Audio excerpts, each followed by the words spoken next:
देखिए latest episodes बिल्कुल ad free. Bharat Ratna doctor Bhimrao Ambedkar को कोटि कोटि नमन। ये कार्यक्रम डॉक्टर भीमराव अंबेडकर के जीवन पर आधारित है, जहां भारत की जनता के प्रति उनके योगदानों को पूरी सजगता से चित्रित और रेखांकित करने का प्रयास है। कार्यक्रम में दिखाई गई घटनाएं लब्ध प्रतिष्ठ पुस्तकों से ली गई हैं। इस कार्यक्रम के जरिए चैनल की ओर से एक विश्वसनीय, सजग और सकारात्मक प्रयास है कि डॉक्टर बाबा साहेब भीमराव अंबेडकर के जीवन की संघर्ष यात्रा एवं गौरव गाथा पूरे आदर के साथ घर घर पहुंचे और उनके योगदानों से सभी संपूर्णता में परिचित और आह्लादित हों। क्या रहे हो? खाली करो इसका आधा घर। अरे रुक जाइए। रुक जाओ। तकलीफ हो रही है खड़े होने में, हैं? चट।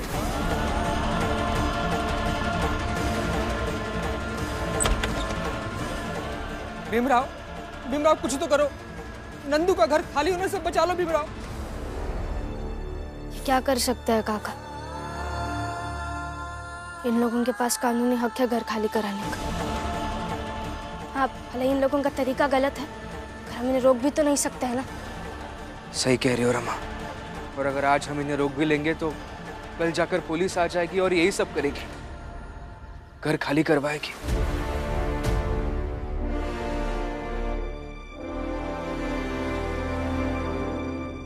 और पुलिस प्रशासन को, कानून को तो हम नहीं रोक सकते ना। हाँ, तो फिर भाड़ में जाए ऐसा कानून जो कि मेरा घर नहीं बचा सकता।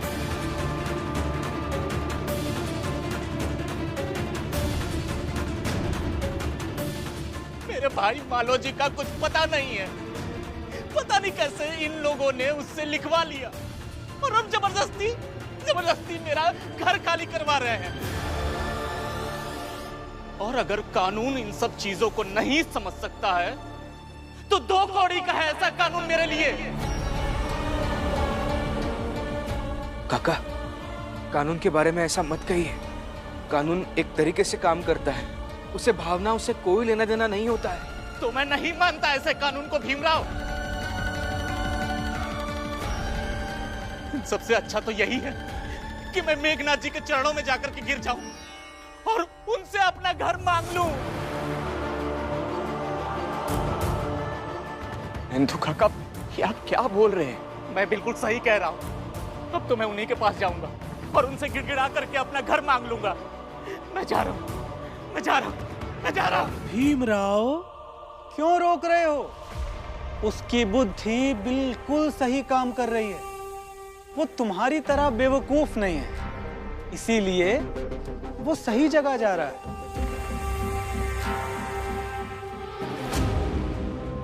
अब पहुंच जाइए।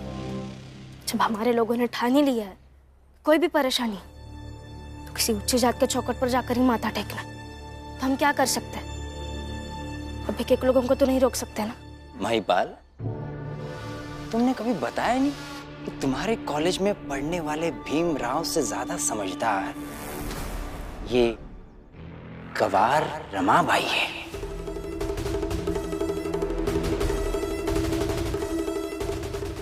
कितनी अच्छी बात कही है इसने।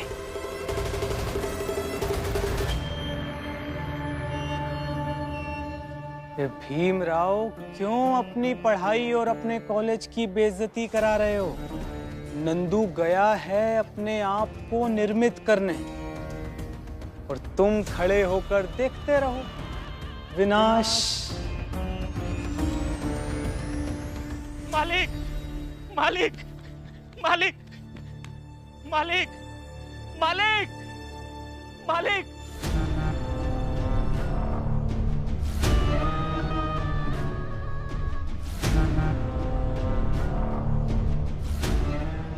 नंदू, तू तो बड़े जल्दी ठीक हो गया रे। आ इधर आ, जो भी कहना है ना इधर मेरे पास, मेरे सामने आके बोल। आजा आजा। क्या हुआ? डर लग रहा है मुझे देख के। चल, आज मैं तुझे कुछ नहीं करूंगा। आजा।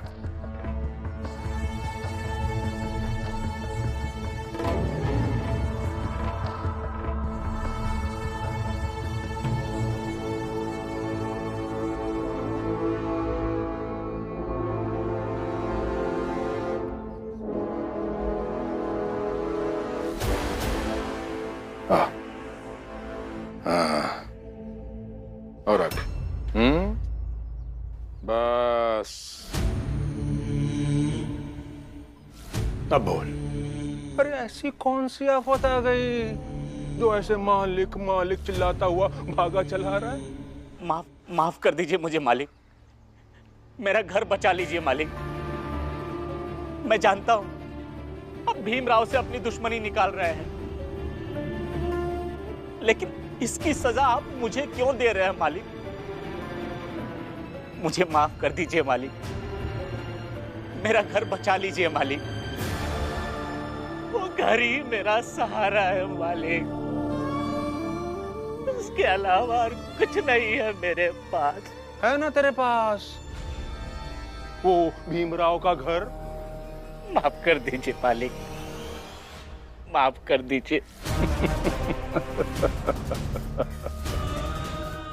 इतनी आसानी से कैसे माफ कर दूं मैं तुझे?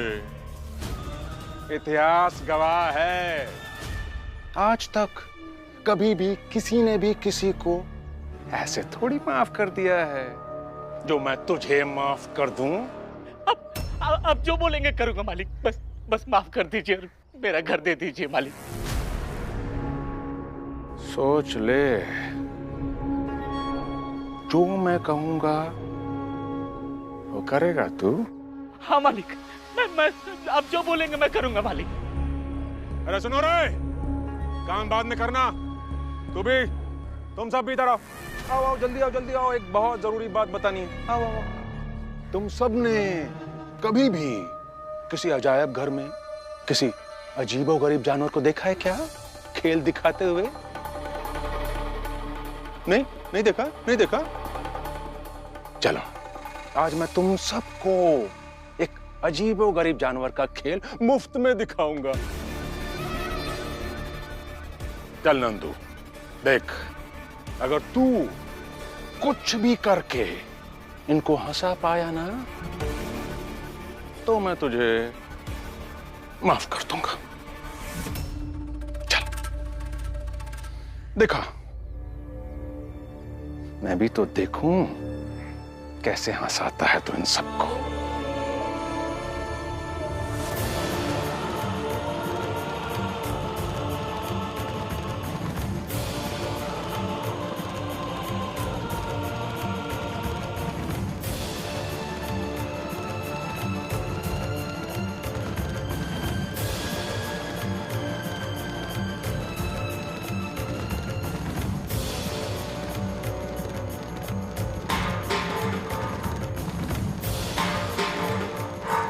ये क्या कर रहे हैं?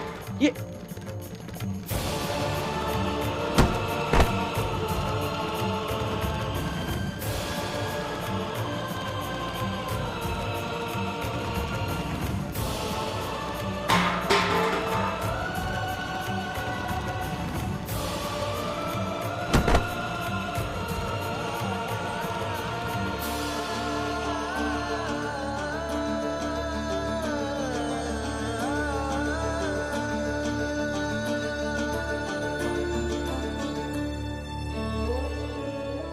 जाकर सारे दारू के मटके लेकर आओ।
मालिक, आपने कहा था ना सबको हंसाने के लिए। लीजिए, सब लोग हंस दिए। आप तो चल के उन्हें रोक दीजिए मालिक। चल, माफ कर दिया मैंने तुझे, हाँ? लेकिन रोकूंगा नहीं मैं उन्हें। भीमराव का दोस्त है ना तू, उसे अपनी चाल में रखता है तो सजा तो मिलेगी, जरूर मिलेगी। इसलिए बिल्कुल नहीं रोकूंगा मैं उन्हें। मालिक, मालिक, ऐसा मत कीजिए मालिक, ऐसा मत कीजिए।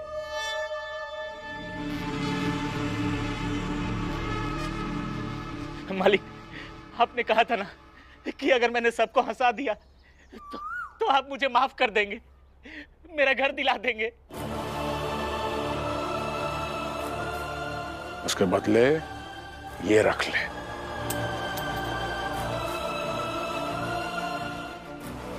ऐसा मत कीजिए मालिक, मालिक ऐसा मत कीजिए मालिक, मालिक मेरा घर दिला दीजिए मालिक, मैं बर्बाद हो जाऊंगा मालिक।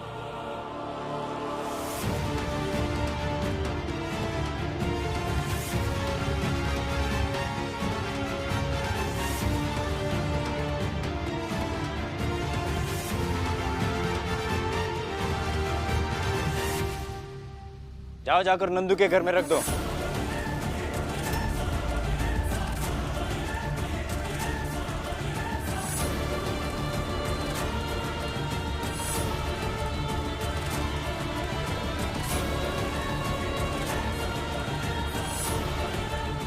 देखिए, मैं हाथ जोड़ता हूँ, लेकिन ऐसे हमारे चाल में ये शराब मत रखिए। शराब का यहाँ रहना सही नहीं है। कितनी बार एक ही बात करूंगा। नया मुद्दा ये है, यहाँ कौन है जो नंदू के घर में रखी शराब की हिफाजत करेगा? अरे उसके पैसे भी तो दूंगा।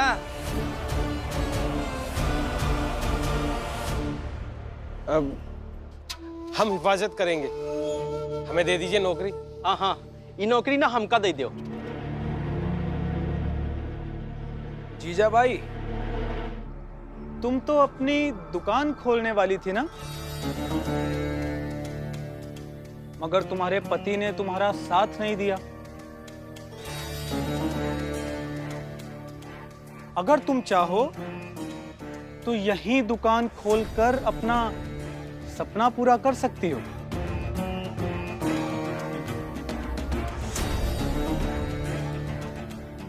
नंदू के घर में जो शराब रखी है उसकी हिफाजत करो, बदले में पगार और हर दारू के मटके पर कुछ पैसे।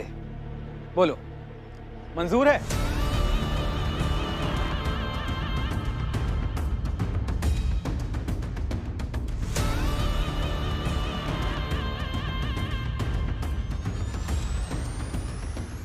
मैं समझ रहा हूं आप लोग जीजाबाई की परिस्थिति का फायदा उठा रहे हैं। हम हमारे घर में जीजाबाई को कैसे भी रखे, लड़े झगड़े कुछ भी करे, वो हमारे घर का मामला है। लेकिन हमारे घर की औरतें ऐसा काम नहीं कर सकती है। इसलिए आप इन दोनों में से किसी को भी चौकीदार बना दीजिए, लेकिन हम कानून से लड़ झगड़ कर इस शराब यहाँ से हटवा देंगे। अरे वो सब तो होता रहेगा, लेकिन मैं इनके साथ दुकान में भागीदारी लूंगी।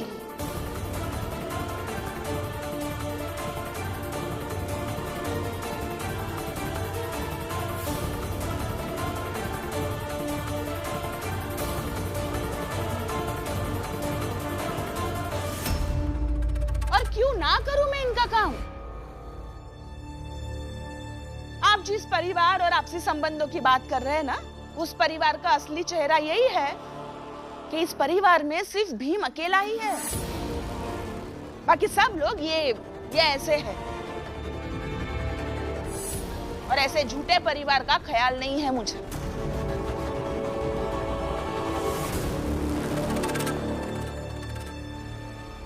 इसलिए आप मुझे मेरा काम अच्छे से समझाओ, मैं करूंगी।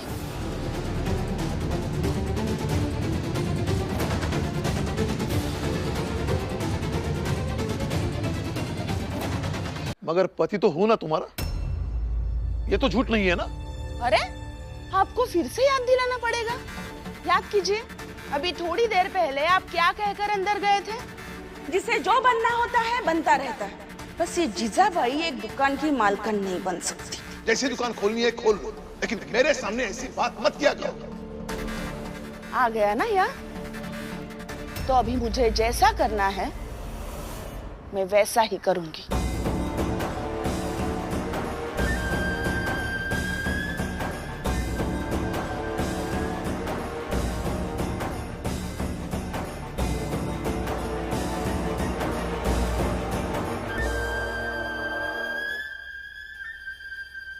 बताइए मुझे क्या करना होगा?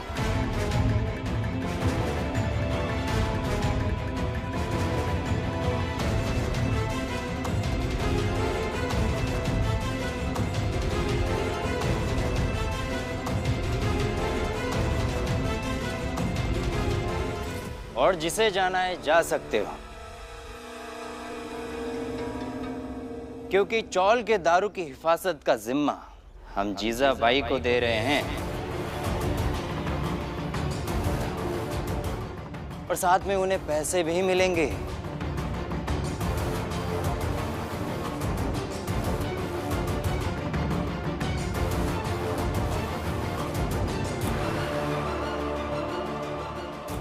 फुलिया, दलिया अम्मा और दीदी, आप लोग भी चाहिए। मेरी प्रगति, मेरा विकास आपसे देखा थोड़ी ना जाएगा। चाहिए? जीजाबाई, एक बार तू ये काम शुरू करके दिखा, फिर मैं बताती हूँ कि मैं तेरे साथ क्या करती हूँ। ठीक है, वो भी देख लेंगे।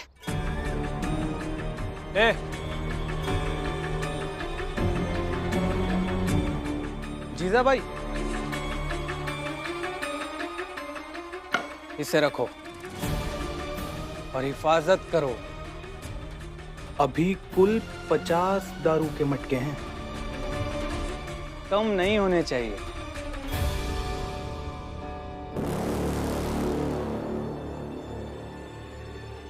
ठीक है, चलो माईवाल।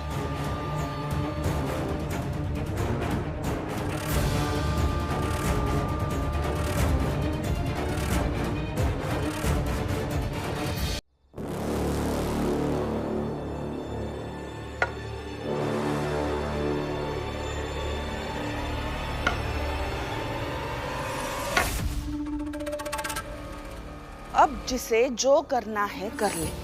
मैं जीजाबाई अब ना किसी से रुकूंगी और ना ही किसी के सामने झुकूंगी। ये बिल्कुल ठीक हुआ, क्योंकि अब राम जी, भीम, रमा सबको सबक मिल जाएगा कि किसी को दबा कर नहीं रखना चाहिए, चाहे वो गरगा ही क्यों ना हो। राम जी, भीम, रमा, अरे भीतर जाके छुप गए हो? अरे बाहर आओ और देखो कि कैसे तुम मेरे सिद्धांत जीजाबाई की लाठी के नीचे दब के दम तोड़ रहे हैं।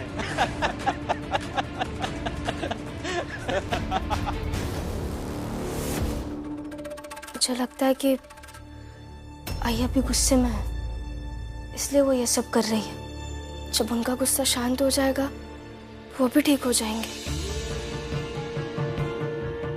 अब दोनों इतनी चिंता मत कीजिए।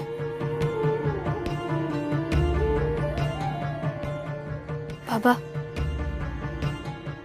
अब ठीक तो है ना? हाँ, मैं ठीक हूं। मुझे ढाढ़स देने की कोई जरूरत नहीं।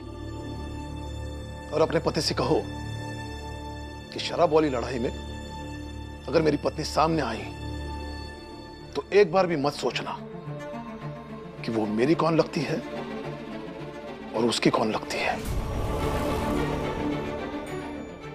रमा बाबा से कह दो कि उनकी पत्नी स्वेच्छा से महिपाल जी और शिशुपाल जी के लिए काम नहीं कर रही है, बल्कि वो जो कुछ भी कर रही है वो गुस्से में, नाराजगी में और खीज में कर रही है। वाह! अगर वो गुस्से में और खीज में कुछ कर सकती है तो मैं भी कुछ भी कर सकती हूँ। बुआ, क्या करने वाली है आप? क्या करने वाली हूँ मैं उसका सामान उठाकर बाहर फेंक दूंगी और उसे भी इस चाल से बाहर निकाल दूंगी। बुआ ये सब नहीं! कोई नहीं रोकेगा मुझे, कोई नहीं रोकेगा। कसम है तुम सबको। अगर तुम सब मानते हो कि इस घर में मेरा भी हक है तो मुझे कोई नहीं रोकेगा। बुआ ये सब मत कीजिए।